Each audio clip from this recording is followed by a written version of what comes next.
Basic course में बात चल रही थी परम पिता के जो वास्तविक कर्तव्य है उनकी स्थापना, पालना और विनाश। और इन कर्तव्यों को करने के लिए ही जैसे गीता के श्लोकों का उल्लेख देखा हमने कि भगवान आकर के साधारण मनुष्य तन का आधार लेते हैं। अब फिर जो स्थापना, पालना और विनाश का कर्तव्य करने वाली मूर्तियां शास्त्रों में मान्य है, ब्रह्मा, विष्णु और शंकर। इन तीनों मूर्तियों को तो देवताओं के रूप में दिखाया गया है। और जैसे भगवान आकर के बता रहे हैं कि वो आकर साधारण तन का आधार लेते, और गीता में भी इसका उल्लेख हमने देखा। फिर शास्त्रों में जो मान्यता है ब्रह्मा, विष्णु, शंकर देवताएं हैं, तो क्या वास्तव में देवताएं हैं? हमने जैसे कि देखा इसके पहले क्लास में कि वास्तव में ये जो तीनों देवताएं हैं, इन्हें तो उनके कार्य के आधार से टाइटल मिलता है। लेकिन फिर शास्त्रों में देवताएं कहाँ है? तो इसका क्या रहस्य है?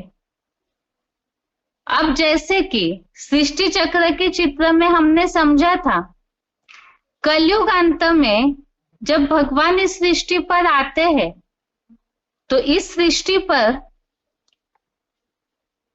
देवताएं कोई बचते ही नहीं है। पहले तो एक बार देवताएं कौन है इसके बारे में सृष्टि चक्र के चित्र में हमने समझा था।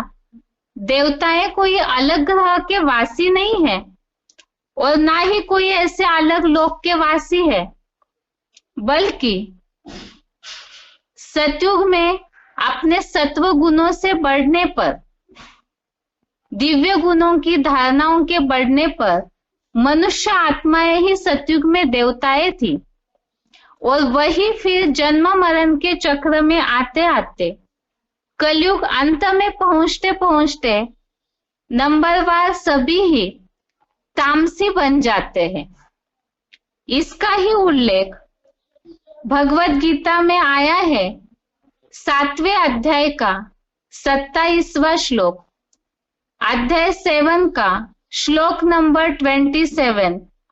जो श्लोक है, इच्छा द्वेष समुत्थेन द्वंद्व मोहेन भारत सर्वभूतानि सम्मोहम सर्गे यान्ति परंतप। अर्थात इच्छा, द्वेष ऐसी बातों से, ऐसे द्वंद्वों से सारे ही प्राणी मोहित हो जाते हैं। हमने सृष्टि चक्र के चित्र में इन बातों को समझा है कि कलयुग अंत में आते आते सारे ही आत्माएं ऐसे द्वंद्वों से मोहित होकर, विकारों से ग्रसित होकर के पति तामसी बनकर नीचे गिर जाते हैं और साधारण मनुष्य बन जाते हैं, कलाहीन बन जाते हैं।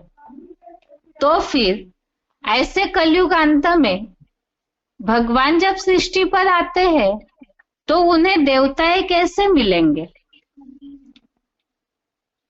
अर्थात जब भगवान अपना कार्य करते हैं, क्योंकि उनके कार्य की बात बताई कि जब अधर्म बढ़ता है, कलयुग अंत में ही सब तामसी बन गए, तभी तो अधर्म बढ़ता है।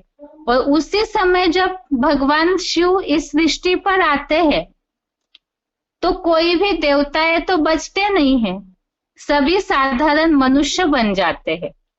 तो इसी तरह से ही जिनका आधार भगवान ने अपने कार्य के लिए लिया है, लेते हैं पुरुषोत्तम संगम युग पर, तो वो भी ब्रह्मा, विष्णु, शंकर के रूप में जिन्हें निमित्त बनाया जाता है स्थापना, पालना, विनाश के कार्य के लिए, जिनको ये कार्य के आधार से टाइटल मिल जाता है, तो वो भी वास्तव में कलयुग अंत में साधारण मनुष्य ही होते हैं। अब सृष्टि चक्र के चित्र में हमने और एक बात समझी थी कि सृष्टि रंगमंच पर सभी एक्टर्स है और अलग अलग अपना इस रंगमंच पर पार्ट बजाते हैं। तो इस नाट्य मंच पर ही ऐसे कोई विशेष पार्टधारी भी होते हैं जिन्हें भगवान जब इस सृष्टि पर आते हैं तो अपने कार्य के लिए, अपना कार्य पूरा करने के लिए भगवान उन्हें चुनते हैं। अब विशेष पार्टधारी कहने का मतलब ये नहीं कि कलयुग अंत में भी होते हुए वो देवताएं होंगे, है तो सभी साधारण मनुष्य ही बने हुए कलयुग अंत में, लेकिन फिर भी इनमें कुछ ऐसी खासियत जो कि भगवान ने उन्हें चुना है तो जरूर वो विशेष आत्माएं हुई।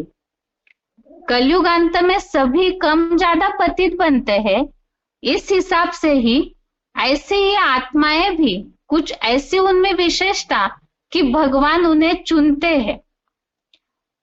अब ऐसों को भगवान ने चुना है इसका मतलब वो देवताएं हैं ऐसे नहीं, है तो साधारण मनुष्य, और भगवान ने उनका आधार लेकर उनसे जो कार्य कराते हैं तो वो कार्य के आधार से उनको टाइटल दिया जाता है ब्रह्मा विष्णु शंकर।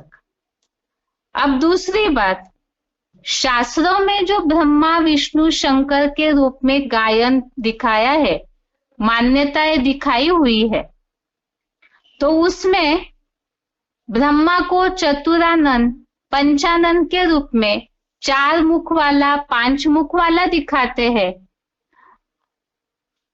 विष्णु को 4 भुजाओं वाला दिखाते हैं, शेष शैया पर लेटे हुए सागर के बीच में एक निराला सा चित्र बनाया हुआ दिखाते हैं, और महादेव शंकर को जैसे नाग बलाए है, निर्वस्त्रधारी है, भभूत डाले हुए, ऐसे कुछ अलग से चित्र बनाए हुए दिखाते हैं।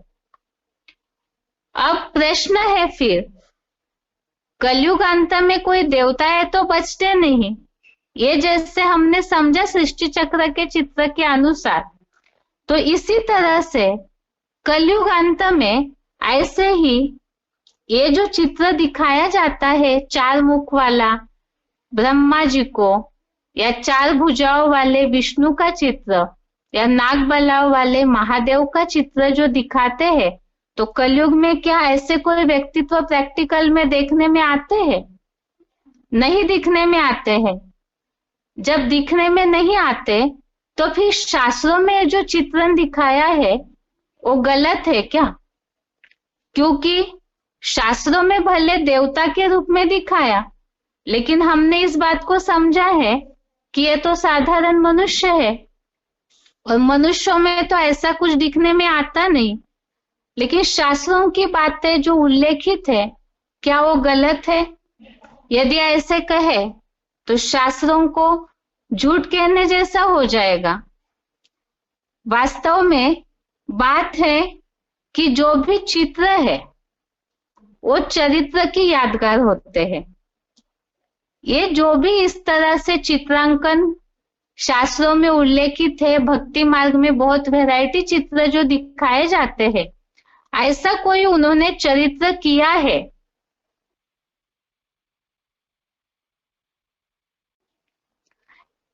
तो इसीलिए ही उस चरित्र के रूप में ही उनका ऐसा चित्रण दिखाया है। ये कोई उनके जो प्रतीक दिखाए हैं वैरायटी अलंकार के रूप में, कमल आसन के रूप में, या जो मुख भुजाएं दिखाई गई है, मतलब ऐसे व्यक्तित्व होने की बात नहीं। ऐसी कोई उन्होंने कर्म किया है, उनके द्वारा ऐसा कोई कार्य करवाया है जिसकी यादगार के रूप में ही इनके चित्र भक्ति मार्ग में शास्त्रों में ऐसे चित्रित किए हैं। अब उसका क्या आध्यात्मिक रहस्य है, वो किस रूप की यादगार है, उससे तो आगे हम एडवांस कोर्स में समझेंगे ही। मुख्य बात तो यह है, वास्तव में ऐसे कोई 4 मुख वाले 4 भुजाओं वाले देवता होने की बात नहीं। जैसे कि हमने पहले समझा है कि भगवान इस सृष्टि पर आते हैं तो ईश्वरीय ज्ञान के द्वारा आत्माओं को वास्तविक पहचान दिलाकर अलौकिक जन्म होता है मनुष्य आत्माओं का ही। इसी आधार से भगवान परम पिता है और इसी तरह से ये जो 3 मूर्तियां है ये भी भगवान शिव की ज्ञान के आधार से रची हुई सूक्ष्म रचना है।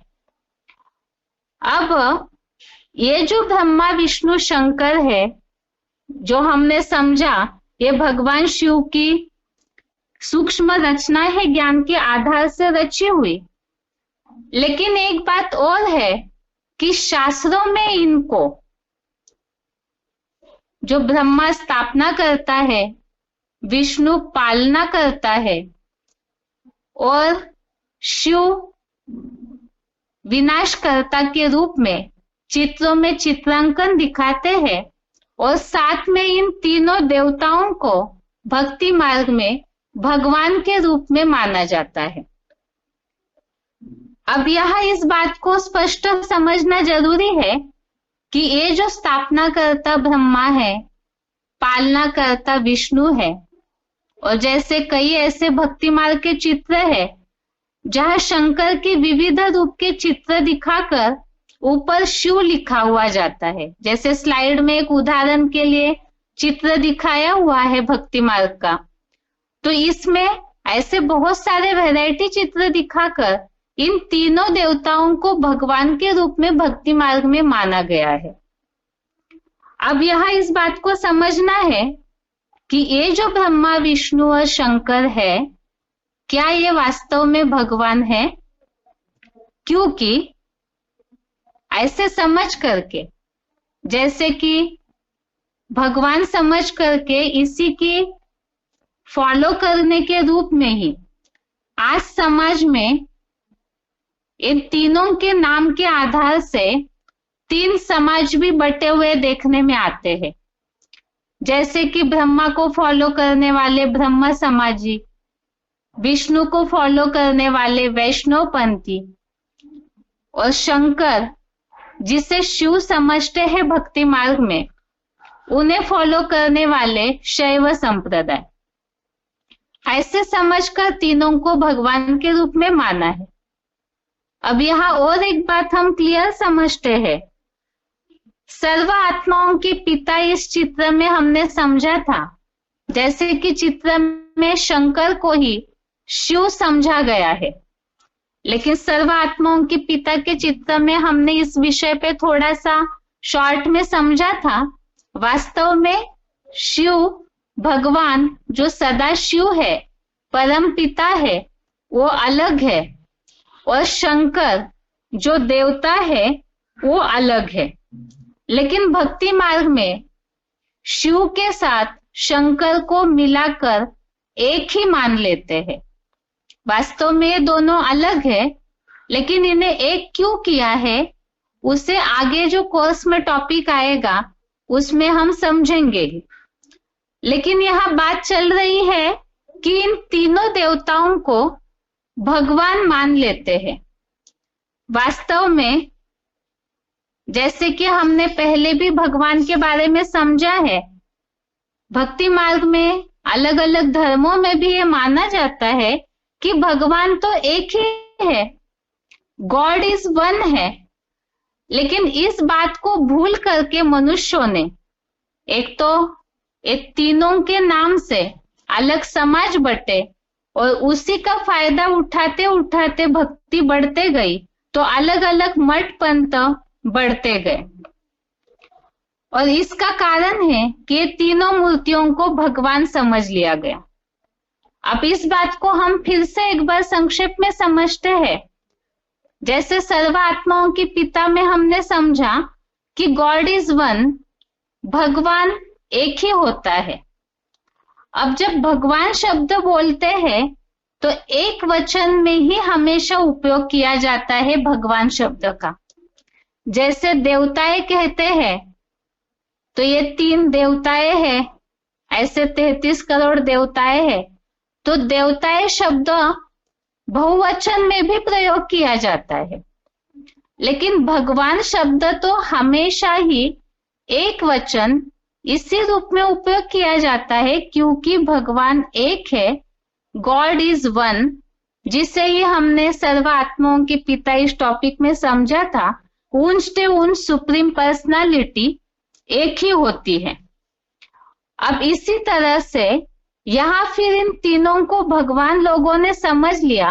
वास्तव में तीनों भगवान नहीं है, बल्कि भगवान का तीन कार्य करने वाली ये तीनों अलग अलग मूर्तियां हैं। ये तीनों भी भगवान के कर्तव्य को निभाने वाली मूर्तियां हैं, न कि भगवान। और इसी का उल्लेख भगवत गीता का 13वें अध्याय का 16वां श्लोक, ये श्लोक हमने इसके पहले भी भगवान के तीन कार्यों के उल्लेख के रूप में देखा है। अध्याय 13 का श्लोक नंबर 16, इसमें ये बात आई है, वह अविभाज्य है। वह अर्थात यह भगवान के लिए बोला है, प्राणियों में विभक्त हुआ सा रहता है। प्राणियों का भरण पोषण करता विष्णु है तथा संहार करता महारुद्र है और उत्पत्ति करता ब्रह्मा ज्ञातव्य है। तो यहाँ ये भगवान के कार्य को करने वाली तीन मूर्तियों के रूप में उल्लेख है, लेकिन भगवत गीता में कहीं भी ऐसा उल्लेख नहीं आया जो कि ये कोई भगवान होंगे, बल्कि भगवान का कर्तव्य को निभाने वाली मूर्तियों के रूप में इनका उल्लेख है। इसी तरह 9वें अध्याय का 18वां श्लोक, अध्याय 9 का श्लोक नंबर 18 में भी जो उल्लेख आया है, उत्पत्ति, विनाश और स्थिति हूं, तो इसमें भी यहाँ भगवान जो है वही ये कर्तव्य कराते हैं। वो अपना कर्तव्य विधेयी है, तो करेंगे कैसे? तो इन तीन मूर्तियों का आधार लेकर के कर्तव्य कराते हैं। इसीलिए ही ये बात तो सिद्ध है कि तीनों मूर्तियां भगवान नहीं, बल्कि भगवान के कर्तव्य को स्थापना, पालना और विनाश के कर्तव्य को कराने वाली मूर्तियां है। और इसीलिए ही भगवान का जो नाम है इसी आधार से पड़ा है, त्रिमूर्ति शिव। बाकी और भी ऐसी बातें हैं जो भगवान इन तीनों से भी परम शक्ति, ऊंच ऊंच अथॉरिटी है। ये तीनों मूर्तियां देवताएं हैं, न कि भगवान। और परम पिता शिव ऊंच है। इन बातों को सिद्ध करने वाले भक्ति मार्ग के और ही उल्लेख है, उसे अगले क्लास में देखते हैं। आज के लिए गीता क्लास यहाँ तक ही। ओम शांति।